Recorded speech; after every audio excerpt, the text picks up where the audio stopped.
central Cairo, and the demands for a new regime go on.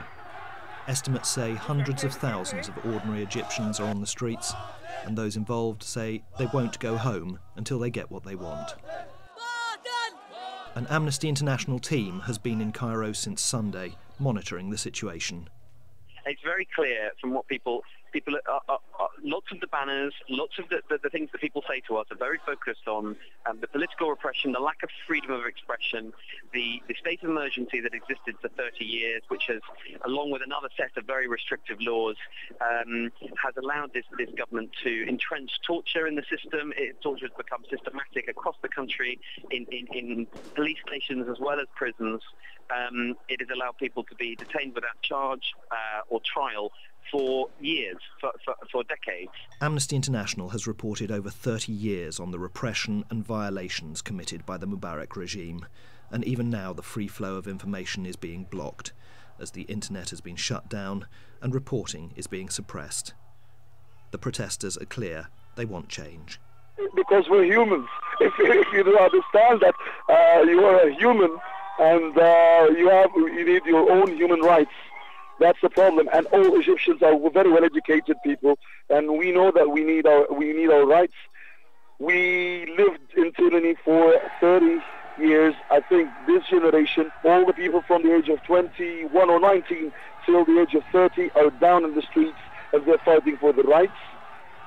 We don't want something different. We just want the same that any human being enjoys is anywhere in the world. We need our rights back. We need our country back. And for a very long time, for 30 years, people did not believe that this country was owned by them. But now people have taken to the streets. Egyptian people are ruling the streets, and they are ruling in civility. The ruling party has told people for years that this is the price they pay for a better economy, for better living conditions.